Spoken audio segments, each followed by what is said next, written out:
ओम नमः शिवाय मोर स्नेहर छात्र छात्री माने दीपुसर ज्ञान यूट्यूब चैनल को स्वागत करुछि। आज पिला माने मो plus two second year arts पिला मानक पई सोशियोलॉजी बा समाज विज्ञान गोटे सुंदर वीडियो उपस्थापन करुछि। पिला माने हम रिसेंट सोशियोलॉजी रो इंटरनल एग्जाम सरी जाइछि जाकि 20 मार्क रहितला एवं आगु को हमर फाइनल एग्जाम अछि जाकि 80 मार्क रे हबो। ଆଜି ମୁଁ ଏଇ ଭିଡ଼ିଓରେ ପିଲାମାନେ 80 ମାର୍କର ସମ୍ପୂର୍ଣ୍ଣ କ୍ୱେଶ୍ଚନ୍ ପ୍ୟାଟର୍ନ ଏବଂ ତା ସହିତ ବଛା ବଛା କ୍ୱେଶ୍ଚନ୍ ଆଲୋଚନା କରିବି, ଯାହାକି ତୁମର ପରୀକ୍ଷାରେ ନିଶ୍ଚୟ ଉପଯୋଗୀ ସାବ୍ୟସ୍ତ ହେବ। 1 ମାର୍କିଆ, 2 ମାର୍କିଆ ଏବଂ 3 ମାର୍କିଆ କ୍ୱେଶ୍ଚନ୍ ଆଲୋଚନା କରିବି, ଯାହାକି ଏକ୍ଜାମ୍ ରିଲେଟେଡ୍ ଏବଂ ଫାଇନାଲ୍ ପରୀକ୍ଷାରେ ଆସିବାଟା ସୁନିଶ୍ଚିତ। ଏବେ ପ୍ରଥମେ ଆମେ ଦେଖ ପିଲାମାନେ ଦେଖ 80 ମାର୍କ, ସମୟ ହେଉଛି 2 ଘଣ୍ଟା, ସରି ସମୟ 3 ଘଣ୍ଟା ଏବଂ ଫୁଲ୍ ମାର୍କ 80। ଏବେ ପିଲାମାନେ ଆମେ ଗ୍ରୁପ୍ ଏରେ 21 ମାର୍କର MCQ କ୍ୱେଶ୍ଚନ୍ ଆଲୋଚନା କରିବା। ପ୍ରଥମ କ୍ୱେଶ୍ଚନ୍ ପିଲାମାନଙ୍କୁ ମନେ ରଖିଥାଅ, ସୋସିଓଲୋଜିର 21ଟି ଅପସନ୍ ବାଲା MCQ କ୍ୱେଶ୍ଚନ୍ ଆସିବ। ପ୍ରଥମ କ୍ୱେଶ୍ଚନ୍ କହିଛି ରୁରାଲ ସୋସିଓଲୋଜି ଇନ୍ ଇଣ୍ଡିଆ ପୁସ୍ତକର ଲେଖକ କିଏ? Option MN Srinivas, AR Desai, SC Dube, Max Weber. उत्तर पिला माने होची SR देसाई। नेक्स्ट क्वेश्चन 2 नंबर क्वेश्चन को पिला माने जिबा 2i क्वेश्चन पिला माने देची तारुआड यौथ परिवार रो संपत्ति रक्षणाबेक्षणकारी मुख्य व्यक्ति को कौन कहा जाए? तावाजी, कर्णबाण, इलम। उत्तर होची कर्णबाण। थर्ड क्वेश्चन क्यों पोर्तुगीज दार्शनिक सर्वप्रथमे काष्टा शब्द व्यवहार करथिले? उत्तर पिला माने होची गार्सिया दे वान। देखो पिला माने आईवी को जिबा एशिया रो बृहत्तम ग्रामटी कोन? एटा पिला माने परीक्षा रो बहुत एग्जाम देखिची सोशियोलॉजी रे क्वेश्चन टी आसे जे एशिया रो बृहत्तम गां ना कोन? नरेंद्रपुर, भुवन, श्यामचंद्रपुर। उत्तर होची भुवन। नेक्स्ट क्वेश्चन घरोई हिंसा और निर्यातना सुरक्षा आईन केबे प्रणयन होइतिला? Option A 1940, 1939। उत्तर होची 2005। VI क्वेश्चन कहिछि किए कहितिले एक निर्दिष्ट भौगोलिक अंचल मध्यरे स्थायी भावे बसवास करुथिबा लोकमानंकर एक समूह को ग्राम्य समुदाय कहा जाए। जे किए कहितिले एक निर्दिष्ट भौगोलिक अंचल मध्य स्थायी भाव बसवास करुवा लोक मान एक समूह को ग्राम्य समुदाय कह जाए। यहाँ पिला माने क्रप्टिकिन कही क्रप्टकिन। नेक्स्ट क्वेश्चन VI ग्राम्य सहर धारावाहिकता। यहाँ बहुत इंपोर्टेंट क्वेश्चन पिला माने जे ग्राम्य सहर धारावाहिकता शब्द प्रथमे किए व्यवहार करते? C Zimmerman, PS Sorokin, Robert Redfield. उत्तर होची रॉबर्ट रेडफील्ड। निम्नत क्यों दिनटी को जातीय दिवस रूपे बा जातीय संगति दिवस भाव में पालन करा जाए? जे क्यों दिनटी को जातीय संगति दिवस भाव में पालन करा जाए? जनवरी 26, अक्टोबर 31, मार्च 21। उत्तर होची अक्टोबर 31। IX क्वेश्चन कही न्यायबोध, औचित्य, साम्य, विश्व भातृत्ववाद आदि सुस्थ सामाजिक मानदंड को उपेक्षा करी मात्राधिक अंध और दाम्भिक गोष्ठी आनुगत्य होउची जातिवाद। एटा किए कहिथिले? प्रोफेसर घुरे, ना गांधीजी, ना नेहरू, ना काका कालेलकर। उत्तर होउची काका कालेलकर। नेक्स्ट क्वेश्चन 80 दशक भारत में आसाम और उत्तरा पूर्वांचल सक्रिय होइतिबा आतंकवादी गोष्ठी को कौन कहते? 80 दशक भारत में आसाम और उत्तर पूर्वांचल सक्रिय रहितिबा आतंकवादी गोष्ठी को कौन कहते? नक्सल, उल्फा, JKLP, LTTI। उत्तर होची उल्फा। उन्नत आसाम रे पिला माने ULFA. Communalism in modern India. Communalism in modern India एटा बहुत इंपोर्टेंट क्वेश्चन। एर रचयिता किए? Bipin Chandra, RN Sharma, PV Joshi, Max Weber. उत्तर होची RN शर्मा। ନିମ୍ନଲିଖିତ ଲକ୍ଷଣ ଗୁଡ଼ିକ ମଧ୍ୟରୁ କେଉଁଟି ଜନଜାତିର ଲକ୍ଷଣ ଅଟେ? ଜନଜାତିର କେଉଁଟା ଲକ୍ଷଣ? ସ୍ତରୀକରଣ, ଉଚ୍ଚଶିକ୍ଷା, ନିର୍ଦ୍ଦିଷ୍ଟ ଭୂଖଣ୍ଡ, ବୃତ୍ତି ନିର୍ବାଚନ।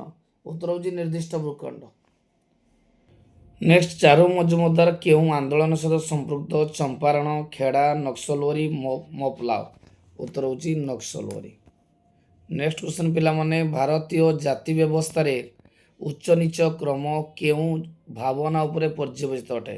ସାମାଜିକ ଦୂରତ୍ୱ, ପବିତ୍ର ଅପବିତ୍ର ଧାରଣା, ସାମାଜିକ ତୁଳନା, ସାମାଜିକ କ୍ରମ। ଦେଖ ଆଉ ଥରେ ପିଲାମାନେ କହୁଛି ଯେ ଭାରତୀୟ ଜାତି ବ୍ୟବସ୍ଥାରେ ଉଚ୍ଚ ନିଚ କ୍ରମ କେଉଁ ଭାବନା ଉପରେ ପର୍ଯ୍ୟବେସିତ ଅଟେ?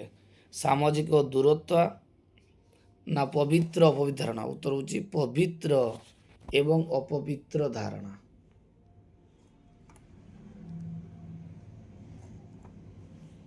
ନେକ୍ସଟ କ୍ୱେଶ୍ଚନ ପିଲାମାନେ ଯିବା, କେଉଁ ମସିହାରେ ମୁରିଆ ଗଣ୍ଡ ଜନଜାତି ଆନ୍ଦୋଳନ ହୋଇଥିଲା? 1850, 1853, 1886 ନା 1870? ଉତ୍ତର ହେଉଛି 1886। ଭାରତରେ କେତେ ପ୍ରଜାତିର ଜନଜାତି ବସବାସ କରନ୍ତି? 250, 550, 73 ନା 450? ଉତ୍ତର ହେଉଛି 73। ଉତ୍ତର ପିଲାମାନେ ହେଉଛି 73। ନେକ୍ସଟ କ୍ୱେଶ୍ଚନ, କେଉଁ ମସିହାରେ ସାନ୍ତାଳ ମାନଙ୍କ ଆନ୍ଦୋଳନ ହୋଇଥିଲା? କେଉଁ ମସିହାରେ ସାନ୍ତାଳ ମାନଙ୍କ ଆନ୍ଦୋଳନ ହୋଇଥିଲା? ଉତ୍ତର ପିଲାମାନେ ହେଉଛି 1885, 1887, 1853, 1964 ନା 1853। ଜଗତୀକରଣ ଫଳରେ କେଉଁ ବଜାର ବ୍ୟବସ୍ଥା ପ୍ରଚଳନ ହୋଇଥିଲା? ସଂକୁଚିତ, ନିୟନ୍ତ୍ରିତ, ମୁକ୍ତ ନା ମନ୍ଥର? ସେ ଜଗତୀକରଣ ଦ୍ୱାରା କେଉଁ ବଜାର ବ୍ୟବସ୍ଥା ପ୍ରଚଳିତ ହୋଇଥିଲା? ଉତ୍ତର ହେଉଛି ମୁକ୍ତ। ଭାରତ ସରକାର ପ୍ରଥମେ ଶିଳ୍ପନୀତି କେବେ ଘୋଷଣା କରିଥିଲେ? 1948, 1956, 1948? ଉତ୍ତର ହେଉଛି ଯେ ଭାରତ ସରକାର ପ୍ରଥମ ଶିଳ୍ପନୀତି 1948 ମସିହାରେ କରିଥିଲେ। କିଏ କହିଥିଲେ ପରିବର୍ତ୍ତନ ଏକ ପ୍ରକ୍ରିୟା ଯାହାଦ୍ୱାରା ଭବିଷ୍ୟତ ଆମ ଜୀବନକୁ ଅନୁପ୍ରବେଶ କରିଥାଏ? କିଏ କହିଥିଲେ ଯେ ପରିବର୍ତ୍ତନ ଏକ ପ୍ରକ୍ରିୟା ଯାହାଦ୍ୱାରା ଭବିଷ୍ୟତ ଆମ ଜୀବନକୁ ଅନୁପ୍ରବେଶ କରିଥାଏ? MD Jones, MacIver, Durkheim ନା ଆଲଭିନ୍? ଉତ୍ତର ହେଉଛି Alvin Toffler. Modernisation of Indian tradition, modernisation of Indian tradition ପୁସ୍ତକର ଲେଖକ କିଏ? YN Singh, KL Sharma, RN Srivastava, MacIver? ଉତ୍ତର ହେଉଛି YN ସିଂ। ଦେଖ ପିଲାମାନେ ବର୍ତ୍ତମାନ MCQ କ୍ୱେଶ୍ଚନ ସରିଗଲା। ବର୍ତ୍ତମାନ ଆଲୋଚନା କରିବା ଗ୍ରୁପ 2ର 2 ମାର୍କିଆ କ୍ୱେଶ୍ଚନ। ପିଲାମାନେ ଦେଖ 2 ମାର୍କିଆ କ୍ୱେଶ୍ଚନ ସାଧାରଣତଃ ଆମର ପରୀକ୍ଷାରେ 7ଟି ପଡ଼ିଥିବ, ଯାହାକି ଆମକୁ 7ଟା କରତେ ପଡ଼ିବ 214 ମାର୍କ, କିନ୍ତୁ କ୍ୱେଶ୍ଚନ ଆମକୁ 10ରୁ 12ଟି କ୍ୱେଶ୍ଚନ ଦେଇଥିବ। ମୁଁ ବର୍ତ୍ତମାନ କିଛି ବଛା ବଛା 2 ମାର୍କିଆ ଆଲୋଚନା କରୁଛି। ଆଉ ଥରେ ପିଲାମାନେ କହିଦେଉଛୁ 1 ମାର୍କିଆ 21ଟା ପଡ଼ିବ 21 ମାର୍କ, ତାପରେ ପଡ଼ିବ 2 ମାର୍କିଆ 7ଟା। 2 ମାର୍କିଆ 7ଟା ଯେଉଁ ପଡ଼ିବ ଛୁଆ ବଛା ବଛା କ୍ୱେଶ୍ଚନ ମୁଁ ତୁମକୁ ଆଲୋଚନା କରିଦେଉଛି। ପ୍ରଥମ କ୍ୱେଶ୍ଚନ ପିଲାମାନେ କହିଛି ଯେ ଗ୍ରାମ୍ୟ ଓ ସହରୀ ସମୁଦାୟ ମଧ୍ୟରେ ପାର୍ଥକ୍ୟ କ'ଣ? ଦେଖ ପିଲାମାନେ ଗ୍ରାମ୍ୟ ସମୁଦାୟ ସମଜାତୀୟ ସାମାଜିକ ବ୍ୟବସ୍ଥା ମଧ୍ୟ ରହିଛି। ସେମାନଙ୍କ ଭାଷା, ବିଶ୍ୱାସ, ଲୋକ ନିୟମ ଏବଂ ବ୍ୟବହାର ସ୍ୱରୂପର ସଦୃଶ। ଏକ କ୍ଷୁଦ୍ର ସମୁଦାୟ ହୋଇଥିବା ଗ୍ରାମ ସମୁଦାୟରେ ସଦସ୍ୟଗଣ ସାଧାରଣ ସ୍ୱାର୍ଥ ଓ ବ୍ୟବସାୟରେ ଭାଗିଦାରୀ ହୋଇଥାନ୍ତି, କିନ୍ତୁ ଯଦି ଆମେ ସହର କହିଥିବା ଯେ ସହର ବିଷମ ଜାତୀୟ ବ୍ୟକ୍ତିମାନଙ୍କୁ ନେଇ ଗଠିତ ହୋଇଥାଏ। ଯେ ସହର ସାଧାରଣତଃ ବିଷମ ଜାତୀୟ ବ୍ୟକ୍ତି ନେଇ ଗଠିତ ହୋଇଥାଏ। ବିଭିନ୍ନ ପ୍ରଜାତି, ଜାତି ଏବଂ ସଂସ୍କୃତିର ଲୋକମାନେ ସହରରେ ଏକତ୍ରିତ ହୋଇଥାନ୍ତି। ସେମାନଙ୍କର ଜୀବିକା ଅର୍ଜନର ଉପାୟ ମଧ୍ୟ ବିଭିନ୍ନ ହୋଇଥାଏ। ତେଣୁ ସେମାନଙ୍କର ଉଦ୍ଦେଶ୍ୟ, ଲକ୍ଷ୍ୟ, ବ୍ୟବହାର, ଆଦର୍ଶ ବିଭିନ୍ନତା ପରିପ୍ରକାଶ ହୋଇଥାଏ। ଦ୍ୱିତୀୟ କ୍ୱେଶ୍ଚନ ପିଲାମାନେ କହିଛି ଯୌଥ ପରିବାରର ଉପକାରିତା। ପିଲାମାନେ ଦେଖ ଯୌଥ ପରିବାର ଉପକାରିତା ବହୁତ ଇମ୍ପୋର୍ଟାଣ୍ଟ। ଦେଖ ଯୌଥ ପରିବାର ଉପକାରିତା ପ୍ରଥମ ପଏଣ୍ଟ ଯେ ଯୌଥ ପରିବାର ସମସ୍ତ ସଦସ୍ୟମାନଙ୍କୁ ଆବଶ୍ୟକୀୟ ସାମାଜିକ ନିରୋଗ ପ୍ରଦାନ କରିଥାଏ। ମନେ ରଖିଥାଉ, ଯୌଥ ପରିବାରରେ ସମସ୍ତ ଲୋକ ମିଶି ଗୋଟିଏ ଜାଗାରେ ନିଜର ଖୁସି ବା ଆନନ୍ଦ କ'ଣ କରିଥାନ୍ତି ନା ଆନନ୍ଦ ପ୍ରମୋଦ ମିଳାମିଶା ହେଇ କାର୍ଯ୍ୟ କରିଥାନ୍ତି। ସମସ୍ତେ ଆନନ୍ଦ ଉତ୍ସବରେ ଭାଗିଦାରୀ ହୋଇଥାନ୍ତି, ଗୋଟିଏ ସ୍ଥାନରେ ଖାଇଥାନ୍ତି, ନିଜର ଦୁଃଖ ବାଣ୍ଟିଥାନ୍ତି। ଯୌଥ ପରିବାର ହିଁ ଉପଯୁକ୍ତ ପରିବାର ଅଟେ। ଯୌଥ ପରିବାର ଉତ୍ତମ ଶ୍ରମ ବିଭାଜନ ପଦ୍ଧତି ଚିତ୍ତ ବିନୋଦନର ମୁଖ୍ୟ ମାଧ୍ୟମ ଅଟେ। ଇଲମ କାହା କୁହାଯାଏ? ପିଲାମାନଙ୍କ ନେକ୍ସଟ କ୍ୱେଶ୍ଚନ୍, ଇଲମ କାହାକୁ କୁହନ୍ତି? କେରଳର ନମୁଦ୍ରୀ ବ୍ରାହ୍ମଣମାନଙ୍କ ମଧ୍ୟରେ ଦେଖାଯାଉଥିବା ଏକ ସ୍ୱତନ୍ତ୍ର ପ୍ରକାରର ହିନ୍ଦୁ ଯୌଥ ପରିବାରକୁ ଇଲମ କୁହାଯାଏ। ଇଲମର ସମ୍ପତ୍ତିରେ ପୁରୁଷମାନଙ୍କ ପରି ନାରୀମାନଙ୍କର ଅଧିକାର ରହିଛି ଏବଂ ଜ୍ୟେଷ୍ଠ ପୁତ୍ର ଇଲମର ମୁଖ୍ୟ ଅଟନ୍ତି। ନେକ୍ସଟ କ୍ୱେଶ୍ଚନ୍ ପିଲାମାନେ, ଯେ ଭାରତରେ ରହିଥିବା ଆନ୍ତଃରାଜ୍ୟ ଆଞ୍ଚଳିକତାବାଦ କ'ଣ? ପିଲାମାନେ ପ୍ରଥମେ ମନେକ ଆଞ୍ଚଳିକତାବାଦ କାହା କହିବା? ନା ନିଜ ଅଞ୍ଚଳକୁ ଭଲ ପାଇ ଅନ୍ୟ ଅଞ୍ଚଳ ପ୍ରତି ଘୃଣା ବା ବିଦ୍ୱେଷ ଭାବ ଜାତ କରିବାକୁ ଆଞ୍ଚଳିକତାବାଦ କହନ୍ତି। ସୀମା, ଜଳବଣ୍ଟନ ଓ ସଂଗତିକୁ ନେଇ ଭାରତରେ ରାଜ୍ୟ ମଧ୍ୟରେ ଆନ୍ତଃରାଜ୍ୟ ବିବାଦ ଦେଖାଦେଇଛି। ପୋଲଭରମ ପ୍ରକଳ୍ପରେ, ମହେନ୍ଦ୍ରା ତନୟା ନଦୀବନ୍ଧରେ ଓଡ଼ିଶା ଆନ୍ଧ୍ରପ୍ରଦେଶ, କାବେରୀ ନଦୀବନ୍ଧ ଜଳବଣ୍ଟନକୁ ନେଇ ତାମିଲନାଡୁ କର୍ଣ୍ଣାଟକ, ମହାନଦୀ ଜଳବଣ୍ଟନ ନେଇ ଓଡ଼ିଶା ଛତିଶଗଡ଼ ମଧ୍ୟରେ ଆଞ୍ଚଳିକତାବାଦ ଦେଖାଦେଇଛି। ନେକ୍ସଟ କ୍ୱେଶ୍ଚନ୍, ଭାରତରେ ରହିଥିବା ଆତଙ୍କବାଦୀଙ୍କୁ ସଂକ୍ଷେପରେ ଲେଖ। ପିଲାମାନେ ଦେଖ, ଭାରତରେ ବହୁ କାଳରୁ ଆତଙ୍କବାଦର ଶିକାର ହୋଇଛି। ବିଭିନ୍ନ ଗୁଡ଼ିଏ ଆତଙ୍କବାଦୀ କାର୍ଯ୍ୟକଳାପ, କାଶ୍ମୀରରେ ଆତଙ୍କବାଦୀ, ପଞ୍ଜାବରେ ମଧ୍ୟ ଆତଙ୍କବାଦୀ ଅଛନ୍ତି, ଆସାମ ଉତ୍ତର ପୂର୍ବ ରାଜ୍ୟମାନଙ୍କର ଆତଙ୍କବାଦୀ ଅଛନ୍ତି, ମାଓ ଉଗ୍ରବାଦୀ ଓ ନକ୍ସଲବାଦୀ ଆତଙ୍କବାଦୀ ମଧ୍ୟ ଅଛନ୍ତି। ନେକ୍ସଟ କ୍ୱେଶ୍ଚନ୍ ପିଲାମାନେ, ଜାତିବାଦ କ'ଣ? ଜାତିବାଦ କହିଲେ ନିଜ ଜାତିକୁ ଅତିଶୟ ଭଲ ପାଇବା ବା ଆନୁଗତ୍ୟ ପ୍ରକାଶ କରିବା ଓ ଅନ୍ୟ ଜାତି ପ୍ରତି ହେୟ ଭାବକୁ ବୁଝାଏ। ଆଉଥରେ ଦେଖ, ଜାତିବାଦ କହିଲେ ନିଜ ଜାତିକୁ ଅତିଶୟ ଭଲ ପାଇବା, ଆନୁଗତ୍ୟ ପ୍ରକାଶ କରିବା ଏବଂ ଅନ୍ୟ ଜାତି ପ୍ରତି ହେୟ ଭାବ ମନୋଭାବ କରିବା।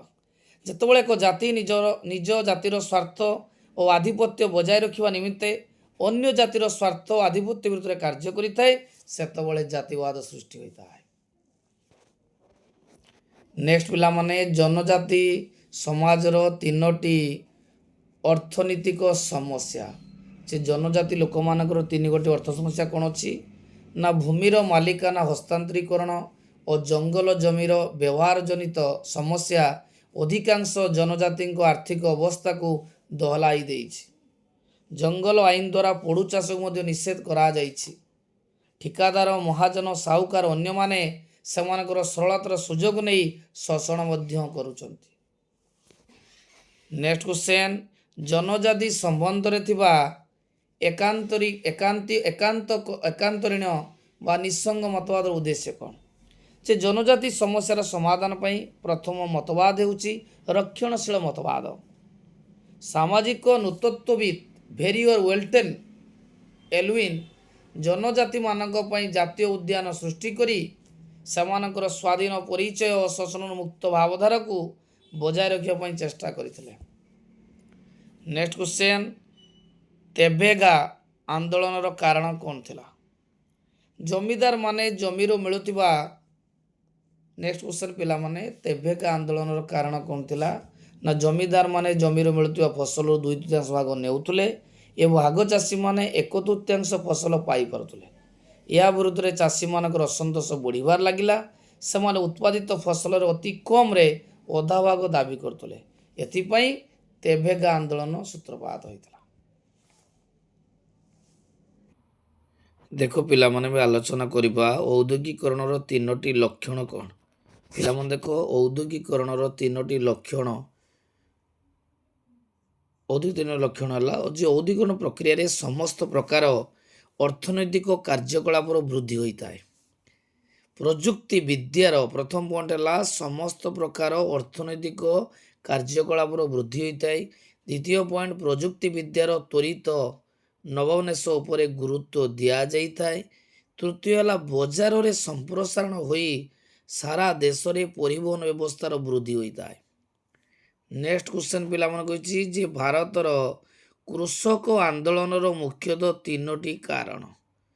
ଯେ କୃଷକ ଆନ୍ଦୋଳନର ପ୍ରଥମ କାରଣ ହେଲା ଯେ କୃଷି କ୍ଷେତ୍ରରେ ବ୍ୟବସାୟୀକରଣ ଓ ଅତ୍ୟଧିକ ଋଣ ବୋଝ ତଥା ତୁଳନାତ୍ମକ ବଞ୍ଚିତକରଣ ମନୋଭାବ କୃଷକ ଆନ୍ଦୋଳନକୁ ପ୍ରେରଣା ଯୋଗାଇଥାଏ।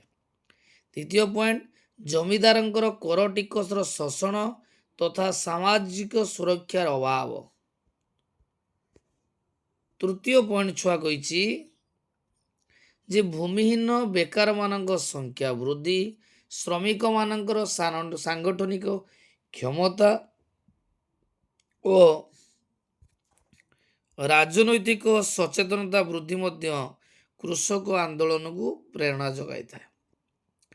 ନେକ୍ସଟ କ୍ୱେଶ୍ଚନ୍ ଯେ ଭାରତର ଯେଉଁ ଜନଜାତି ବା ଅନୁସୂଚିତ ଜାତିମାନଙ୍କ ସାମାଜିକ କଲ୍ୟାଣ ପାଇଁ ଯେକୌଣସି ତିନୋଟି ପଦକ୍ଷେପ। ଆଉ ଥରେ ପିଲାମାନେ କ୍ୱେଶ୍ଚନ୍ ଦେଖ ଯେ ଭାରତରେ ଅନୁସୂଚିତ ଜାତିମାନଙ୍କ ସାମ୍ବିଧାନିକ କଲ୍ୟାଣ ପାଇଁ ରହିଥିବା ଯେକୌଣସି ତିନୋଟି ପଦକ୍ଷେପ। ପ୍ରଥମ ପଏଣ୍ଟ, ସମ୍ବିଧାନର ଧାରା 17ରେ ଅସ୍ପୃଶ୍ୟତାର ଯେକୌଣସି ରୂପର ପ୍ରଚଳନକୁ ନିଷେଧ କରାଯାଇଛି। ଦ୍ୱିତୀୟ ପଏଣ୍ଟ, ଧାରା 46 ଅନୁସାରେ ରାଜ୍ୟମାନେ ଦୁର୍ବଳ ଶ୍ରେଣୀର ଲୋକମାନଙ୍କ ପାଇଁ ବିଶେଷ ଭାବରେ ତଫସିଲଭୁକ୍ତ ଜାତିମାନଙ୍କ ଶୈକ୍ଷିକ ଓ ଅର୍ଥନୈତିକ ସୁରକ୍ଷା ପାଇଁ ଯତ୍ନବାନ ହୋଇଥାନ୍ତି।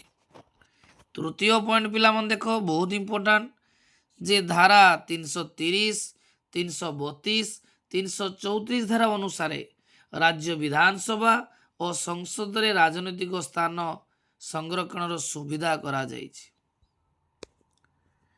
ବର୍ତ୍ତମାନ ପିଲା ଦେଖ ଗ୍ରୁପ ସି ର 3 ମାରିକିଆ କ୍ୱେଶ୍ଚନ୍ ଅଛି। ପାଖାପାଖି ଆମକୁ 7ଟି କରିବା ପାଇଁ ପଡ଼ିବ, କିନ୍ତୁ ବହୁତ ଗୁଡ଼େ ଥିବ। ମୁଁ କାଲି ଆଜି ପିଲାମାନେ ବଛା ବଛା କ୍ୱେଶ୍ଚନ୍ ଗୁଡ଼ିକ ଆଲୋଚନା କରୁଛି ଏବଂ ପରବର୍ତ୍ତୀ ଭିଡ଼ିଓରେ ଉତ୍ତର ଗୁଡ଼ିକ ଆଲୋଚନା କରିବି। ପ୍ରଥମ କ୍ୱେଶ୍ଚନ୍ ପିଲାମାନେ କହି ଦେଖ ଯୌଥ ପରିବାରରୁ ଆସିଛି ଯେ ତାରୱାଡ଼ ଯୌଥ ପରିବାରକୁ ସଂକ୍ଷେପରେ ଲେଖ। ନେକ୍ସଟ କ୍ୱେଶ୍ଚନ୍ ଜାତି ଓ ଶ୍ରେଣୀ ମଧ୍ୟରେ ପାର୍ଥକ୍ୟ ବହୁତ ଇମ୍ପୋର୍ଟାଣ୍ଟ ଯେ ଜାତି ଓ ଶ୍ରେଣୀ ମଧ୍ୟରେ ପାର୍ଥକ୍ୟ। ତୃତୀୟ କ୍ୱେଶ୍ଚନ୍ ଗ୍ରାମ୍ୟ ସହର ସଂଯୋଗୀକରଣକୁ ସଂକ୍ଷେପରେ ଲେଖ। ନମ୍ବର ଡି କହିଛି ପିଲାମାନେ ଯେ ଜାତିବାଦର କୁପରିଣାମ ବା ପ୍ରଭାବକୁ ଉଲ୍ଲେଖ କର। ନମ୍ବର ଇ, ଏଇଟା ବହୁତ ଇମ୍ପୋର୍ଟାଣ୍ଟ ପିଲାମାନେ, ବହୁତ ଇମ୍ପୋର୍ଟାଣ୍ଟ, ସାମ୍ପ୍ରଦାୟିକତାର ନିରାକରଣ ଲେଖ। ନମ୍ବର ଏଫ୍, ଆତଙ୍କବାଦର ପ୍ରକୃତି ଉଲ୍ଲେଖ ଲେଖ। ଯେ ଆତଙ୍କବାଦର ପ୍ରକୃତି ଉଲ୍ଲେଖ। ଅନୁସୂଚିତ ଜାତିମାନଙ୍କର ଅନୁସୂଚିତ ଜନଜାତିମାନଙ୍କର ସାମାଜିକ ସମସ୍ୟା ଗୁଡ଼ିକ କ'ଣ? ନେକ୍ସଟ କ୍ୱେଶ୍ଚନ୍ ଯେ ଭାରତର ଜନଜାତି ଆନ୍ଦୋଳନର କାରଣ ଗୁଡ଼ିକ କ'ଣ? ଦେଖ ପିଲାମାନେ ଏଇ କ୍ୱେଶ୍ଚନ୍ ଗୁଡ଼ିକ ବହୁତ ଇମ୍ପୋର୍ଟାଣ୍ଟ ଏବଂ ପରୀକ୍ଷାରେ ଆସିବ। ଏବଂ ଆଉ 3 ମାରିକିଆ ଅଛି ଯେ ଜାତି ବ୍ୟବସ୍ଥାର ମୁଖ୍ୟ ଅପକାରିତା ଲେଖ। ନମ୍ବର ଯେ ଜଗତୀକରଣର ଲକ୍ଷଣ ଗୁଡ଼ିକୁ ସଂକ୍ଷେପରେ ଲେଖ। ନମ୍ବର କେ ଚମ୍ପାରଣ କୃଷକ ଆନ୍ଦୋଳନକୁ ସଂକ୍ଷେପରେ ଲେଖ। ନମ୍ବର ଏଲ୍ ଆଧୁନିକୀକରଣର 3ଟି ଲକ୍ଷଣ ଲେଖ। ଦେଖ ପିଲାମାନେ ବର୍ତ୍ତମାନ ମୁଁ 3 ମାରିକିଆ କ୍ୱେଶ୍ଚନ୍ ସବୁ ଆଲୋଚନା କଲି। ଏଇଗୁଡ଼ା ବହୁତ ଇମ୍ପୋର୍ଟାଣ୍ଟ, ପରୀକ୍ଷାରେ ସୁନିଶ୍ଚିତ ଆସିବାର ସମ୍ଭାବନା ଅଛି। ଏବେ ଆମେ ଲଙ୍ଗ କ୍ୱେଶ୍ଚନ୍କୁ ଯିବା। ଲଙ୍ଗ କ୍ୱେଶ୍ଚନ୍କୁ ପିଲାମାନେ ଦେଖ ମନେ ରଖିଥାଅ ଯେ ଆମକୁ 3ଟି କରିବା ପାଇଁ ପଡ଼ିବ। 3ଟି ଲଙ୍ଗ କ୍ୱେଶ୍ଚନ୍ 3ଟି କରିବ। 6ଟା ମୁଁ ଆଲୋଚନା କରିବି, ତା ଭିତରୁ 3ଟି କମ୍ପଲସରି ଆସିବ। ପ୍ରଥମ କ୍ୱେଶ୍ଚନ୍ କହିଛି ଗ୍ରାମ୍ୟ ସମୁଦାୟର ସଂଜ୍ଞା ପ୍ରଦାନ କର ଏବଂ ଏହାର ଲକ୍ଷଣ ଆଲୋଚନା କର। ଦ୍ୱିତୀୟ କ୍ୱେଶ୍ଚନ୍ କହିଛି ଅଧୁନା ଭାରତରେ ଜାତି ପ୍ରଥାର ପରିବର୍ତ୍ତନୀୟ ପ୍ରକାର୍ଯ୍ୟମାନ ବିଶ୍ଳେଷଣ କର। ତୃତୀୟ କ୍ୱେଶ୍ଚନ୍, ଏଇଟା ବହୁତ ଇମ୍ପୋର୍ଟାଣ୍ଟ ପିଲାମାନେ, ଏକ୍ଜାମ୍ ଓରିଏଣ୍ଟେଡ୍ କ୍ୱେଶ୍ଚନ୍ ଯେ ଭାରତରେ ଦେଖାଯାଉଥିବା ଆତଙ୍କବାଦର ପ୍ରକାର ଭେଦ। 7 ନମ୍ବର କ୍ୱେଶ୍ଚନ୍ ଜାତିବାଦ ସମସ୍ୟାର ସମାଧାନ କିପରି ହେବ ବର୍ଣ୍ଣନା କର। 8 নম্বর क्वेश्चन भारतर जनजाति आंदोलन मुख्य कारण एटा बहुत इंपोर्टाट पिला माने बहुत इंपोर्टाट भेरी भेरी इंपोर्टाट परीक्षा आसीबो जे भारत में जनजाति आंदोलन मुख्य कारण को कौन। नंबर 9 आधुनिकीकरण प्रक्रिया लक्षण गुड़िक आलोचना कर। देख पिला माने वर्तमान मु लॉन्ग क्वेश्चन आलोचना कली परवर्ती वीडियो रे मु लॉन्ग क्वेश्चन नोट गुड़िक प्रोवाइड करी। देख पिला माने आमर विशेष कर आज क्वेश्चन पैटर्न मन रहा जे एक मारिका 21टा एक मारिका पिला माने 21टी परीक्षा पड़ो तेणु आराम से आम 21टी करिपरिबा। तेणु एबेठू परीक्षा अल्प दिन अच्छी तेणु मन देकी पाठ पढ़ले निश्चय हो पिला माने। एक मारिका पर 2 मारिका पिला माने आमर 7टा करवा 214 एक मारिका पिला माने 21टा 2 मारिका 7टा 3 मारिका 7टा एवं लॉन्ग क्वेश्चन 8 मारिका 3टा। तेणु यहीपरि भाव परीक्षार तुम क्वेश्चन पैटर्न आसीबो। तेणु पिला माने आज जो मु क्वेश्चन डिस्कशन कली एटा एग्जाम ओरिएंटेड तेणु निहाती को प्रैक्टिस करदब एवं परीक्षार शेष दिन पर्यंत पिला माने मु तुम सहित जड़ित हो रही। निश्चय मो चैनल को सब्सक्राइब करिवो एवं वीडियो रे कमेंट दबो एवं निश्चय परीक्षा रे तुम किपरि सोशियोलॉजी रे अधिक नंबर रखिबो मु प्रयास जारी रखिबी।